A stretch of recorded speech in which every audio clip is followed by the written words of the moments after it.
Olá pessoal, vamos falar um pouco agora aqui sobre backup, tá? Então, por que fazer backup? Pô, será que é importante ter um backup? Tipos comuns de backups, certo? Quem decidiu fazer um backup tem vários tipos de backups que nós vamos ver aqui durante essa aula. E como se recuperar do desastre, né? Beleza, eu tenho um backup, certo? Eu perdi o meu hardware, eu tive uma falha lá, eu perdi os dados, e agora? O que eu faço? Certo? Quais são os tipos aí que as pessoas costumam utilizar para recuperar, né, após o desastre, né? Então, por que fazer backup? Os backups têm dois objetivos principais, né? Um permite a recuperação de arquivos individuais, certo? E o outro permite a recuperação de um sistema completo, né? Uma máquina inteira teve um problema, um sistema de arquivo inteiro foi corrompido, enfim, né?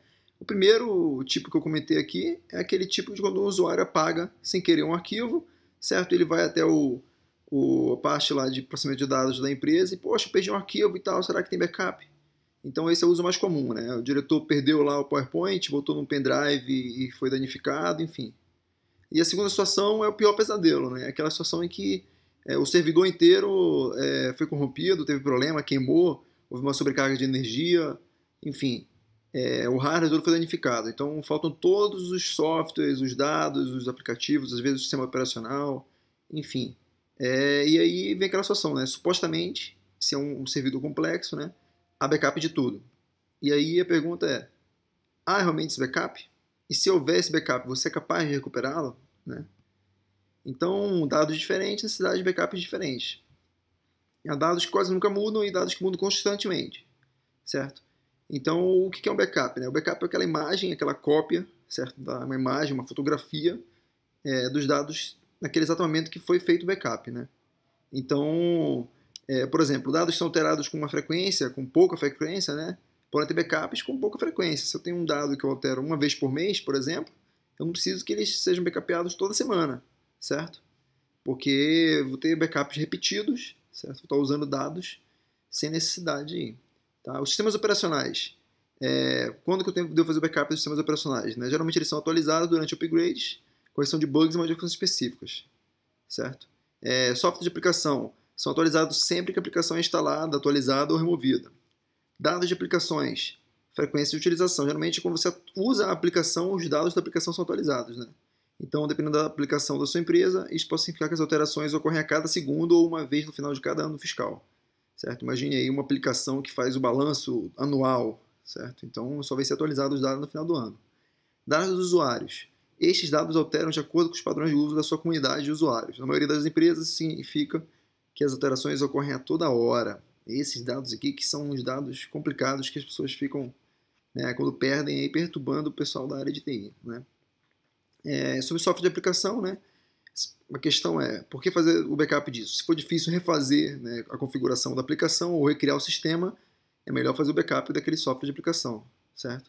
Em relação aos sistemas operacionais, como fazer o backup? Né? Geralmente aqui fica a dica para quem usa máquina virtual, né, VM.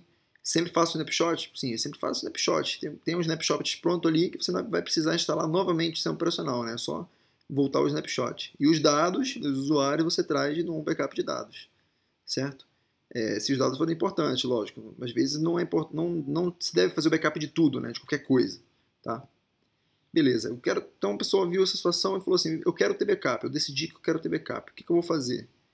Então vamos lá, agora vamos ter que começar um estudo, né? O backup não deve ser feito de qualquer maneira, certo? Principalmente porque na tecnologia o objetivo é sempre reduzir os custos, né? Não gastar dinheiro à toa. Quais características considerar na hora de escolher a solução? Agenda os backups para rodarem no horário apropriado. Essa solução que eu vou escolher aí, ela vai agendar os backups para rodarem sempre à meia-noite, de madrugada, uma vez a cada semana. Então o agendamento do backup é importante. Não é desejável que o administrador tenha que ir lá e realizar o backup na mão. Toda vez, um backup que ocorre aos domingos, ele tem que ir domingo voltar para o local de trabalho para realizar o backup. Né? Esse sistema de backup ele administra a localização, quais são as mídias que são utilizadas, se é fita, se é um HD, enfim. Ele faz essa administração, isso é importante também. Trabalha com operadores, né? O sistema é automático para garantir que a mídia que vai fazer o backup seja utilizada. E auxilia os operadores na localização da mídia, contendo backup específico de um determinado arquivo. Bem, isso aqui é porque em grandes sistemas de servidores, né, centros de dados, os backups são feitos por várias mídias diferentes. Essas mídias precisam ser armazenadas por um longo período, às vezes, até por questões legais. Então, como eu vou encontrar depois essa mídia, né? Eu tenho um armário imenso com um monte de fitas lá, um monte de HD feito backup do ano inteiro. Como é que eu vou pegar essa mídia de volta? Então, esse sistema tem que saber mapear isso aí, tá? Então, a gente vê que é complexa a solução de qual backup utilizar, né? E aí vamos cair em duas possibilidades aqui, que é comprar uma solução desenvolvida comercialmente, que já está pronta, é só utilizar, e criar um sistema de backup interno do zero, né? Ou pegar um desenvolvedor lá, ele criar um método de backup, que é um aplicativozinho, um agendador, entendeu? São basicamente as situações, né? Comprar a solução desenvolvida comercial é mais caro, custa mais dinheiro, né? Então, e aí, tem esse dinheiro disponível?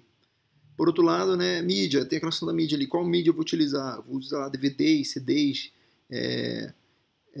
Blu-ray, entendeu? Qual mídia eu vou utilizar? Isso é uma coisa que precisa ser discutida também. Então, comprar ou criar, certo? Qual é a vantagem de comprar e criar, né? Ou criar, né? Então, se eu comprar uma solução, vamos falar primeiro de criar, né? Então, uma solução interna pode não possuir todas as ferramentas já estudadas, né? Todas as ferramentas que já existem no mercado. Então, pode ser que em alguma situação eu queira um recurso e essa minha solução interna ainda não tem esse recurso. Além de eu ter que designar um desenvolvedor, né, uma equipe para desenvolver esse projeto aí de criar essa solução. Tá? E a solução comercial, por outro lado, pode ter diversas ferramentas, que você vai estar pagando por essas ferramentas, e você não vai estar utilizando, porque a necessidade da empresa naquele momento não necessita daquelas ferramentas. Então você vai estar pagando R$ 1.000 por uma ferramenta que na verdade você gasta, digamos assim, R$ 500 de todo aquele potencial da ferramenta, certo?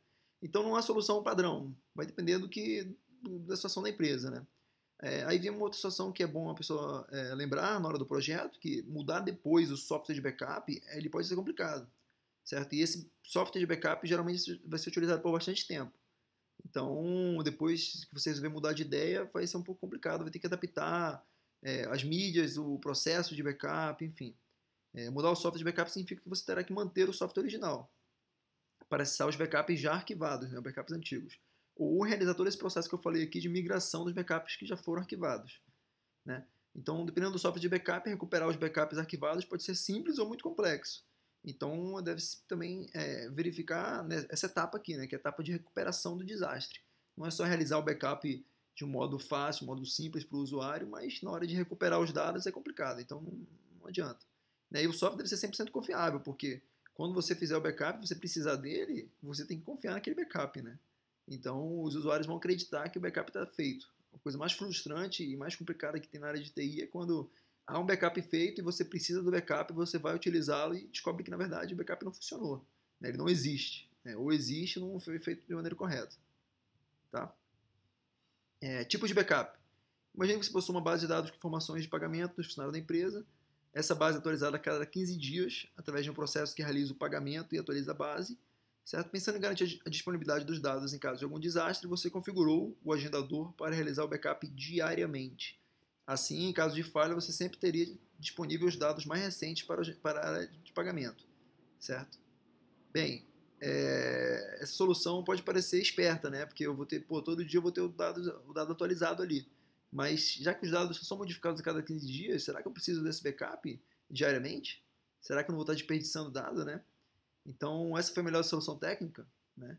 Então, para a gente saber se isso foi a melhor solução, vamos ter que entender primeiramente os tipos de backups existentes, tá? Então, os backups que a gente conhece hoje, os mais comuns são o completo, o incremental e o diferencial, tá? Vamos para a próxima parte aí.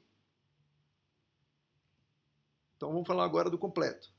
O exemplo que demos para a base de dados de pagamento é um backup completo. Então, diariamente, o usuário ia lá e fazer um backup completo de toda a base de dados, né? Para garantir que os dados seriam salvos. Esse tipo de backup ele consiste, como eu falei, em pegar todos os arquivos e transferi-los para a mídia de backup.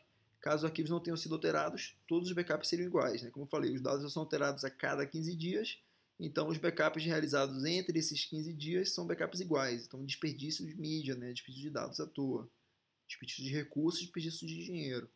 Esse tipo não verifica se os arquivos foram alterados, ou seja, ele copia tudo indiscriminadamente, não, tendo modificação ou não. E esse tipo também não é muito utilizado, né, como eu falei, já que se eu tenho 100 GB de dados todas as noites, porque eu vou fazer esse backup de 100 GB, enquanto talvez eu tenha só 10 GB de dados que foram alterados. Ou seja, não é uma boa prática, porque isso vai levar a um desperdício de dados, né? E devido a esse tipo de situação aqui, foram criados um novo tipo, né, que é o backup incremental, né, os incrementais. Tá? Ainda falando de backup completo aqui, só para fixar, todos os dados serão copiados, independente de terem sido modificados ou não. Vantagem, uma cópia completa está disponível, ou seja, só com um backup eu consigo devolver os dados para a área operacional. Desvantagem, maior tempo para executar o backup e também o maior espaço de armazenamento necessário, certo? Então, se no primeiro dia eu tenho 1 GB, depois eu vou ter 2 GB, 3 GB, 4 GB, eu vou estar utilizando muito backup, certo? Muito disco sem necessidade. Falando agora do incremental, que foi o outro que surgiu aí para melhorar o backup completo. Esse tipo de backup ele olha se o arquivo já foi alterado, né, se a alteração do arquivo é mais recente que o horário do último backup. Então, os arquivos têm uma tagzinha lá. Toda vez que eu realizo o backup, eu vou lá, carimbo, fiz o backup, certo? Então, esse backup incremental, ele vai lá, olha, esse aqui foi alterado que data? Ah, foi hoje. Olha a tag de backup, quando foi o backup? Foi ontem? Ah, então se foi ontem, realiza esse backup desse arquivo, certo? Se a alteração do arquivo foi em 10 de janeiro, por exemplo, e o backup é do dia 12 de janeiro, então esse arquivo não precisa realizar o backup, entendeu? Então ele verifica sempre o último backup que aquele arquivo sofreu para decidir se ele vai ser ignorado no próximo backup ou se vai ser feito o backup dele. Então os backups incrementais são usados em conjunto com o backup completo. Eu tenho o backup completo semanal e diariamente eu tenho os incrementais que vão pegar somente certos arquivos que foram alterados. Tá? A vantagem principal de usar backups incrementais é que rodam mais rápido que os backups completos. Tá? A principal desvantagem dos backups incrementais é que para restaurar um determinado arquivo pode ser necessário procurar em um ou mais backups incrementais até encontrar um arquivo. Para restaurar um sistema de arquivos completo é necessário restaurar o último backup completo e todos os backups incrementais subsequentes. Tá? Então, ele tem uma certa desvantagem, porque ele marca só os arquivos que foram alterados no último backup. Então, se eu quiser fazer um backup completo, né, recuperar aquela base de dados para o meio operacional, eu vou ter que pegar o backup completo que foi feito em cada um daqueles incrementais. Tá? Porque o último incremental, por exemplo, só vai ter os arquivos que foram modificados em relação ao incremental anterior. Então, se eu pegar o primeiro backup completo e o último, vou ter vários arquivos aí que podem não estar sendo atualizados, né? Isso aí é um problema. Então, com isso surgiu o backup diferencial, né? Vamos ver ele lá na frente. Só revisando aqui o backup incremental, somente são copiados os arquivos que foram modificados ou criados desde o último backup de qualquer tipo. Então, só os arquivos que foram modificados em relação ao último backup. O último backup pode ser um full, diferencial ou incremental. Não interessa. A vantagem é que ele é mais rápido e necessita de menos espaço do que o backup completo. E a desvantagem, como eu já falei, é que ele é mais complexo e potencialmente mais lento na hora de recuperar os dados. Certo? No caso do backup full e 3 backups incrementais, serão necessário o arquivo foi recuperado 4 vezes. Tá? Serão 4 processos de recuperação para poder ter o backup todo completo. Tá? Agora falando do diferencial, que é o terceiro aí que a gente tem, esse é mais parecido com o incremental. Né? Ambos fazem backup somente dos arquivos modificados. Contudo, a diferença do diferencial é que os dados são acumulativos. Ou seja, uma vez que um arquivo foi modificado, este continua a ser incluso em todos os backups diferenciais. Certo? Obviamente, até o backup completo, o próximo backup completo. Então, ele olha para o backup completo, que é a base dele, certo? Ele vê um arquivo, modificou em relação ao backup completo, backupeia. Então, no próximo backup que tiver diferencial, ele vai ser copiado de novo, porque ele sempre vai ter sido modificado em relação ao backup completo. Vai acabar que alguns dados vão sendo propagados pelos próximos backups diferenciais que talvez não tenham necessidade. Né?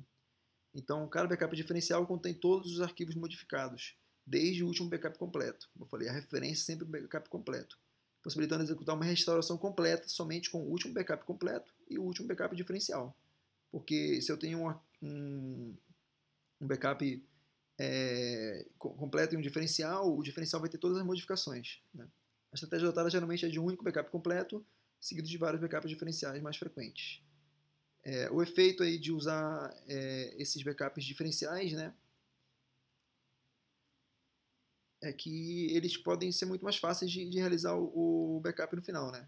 Então, vamos voltando aqui, né, para finalizar, o backup diferencial. A referência é o backup completo, cada vez que é executado após o primeiro backup, serão copiados todos os dados alterados desde o backup completo anterior, e não com relação ao último backup.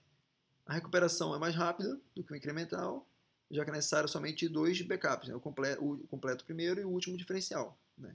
Enquanto o incremental necessita de todos os incrementais e o último backup full.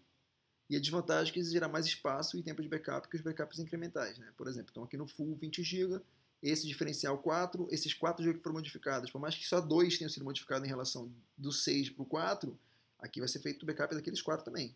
E o diferencial 8 GB, por quê? Porque ele pegou esses 6 que já foram modificados em relação ao backup completo, certo? E vai pegar mais os outros 2 novos que foram modificados. Então o backup diferencial ele é crescente, né? Ele vai sempre crescendo. E isso é uma das vantagens dele em relação ao diferencial, né? Beleza, então uma recuperação pós-desastre. Eu já tenho, os backups já foram feitos, então agora eu vou ter que reconstruir os dados do meu centro de dados. Como é que eu vou fazer isso?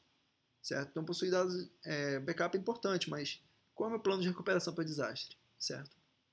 Então isso aqui também precisa ser avaliado e existem tipos de backup, né? Backup quente, backup frio, enfim. Vamos falar sobre isso aqui, mas só no próximo vídeo aí para não ficar muito longo. Ok? Obrigado.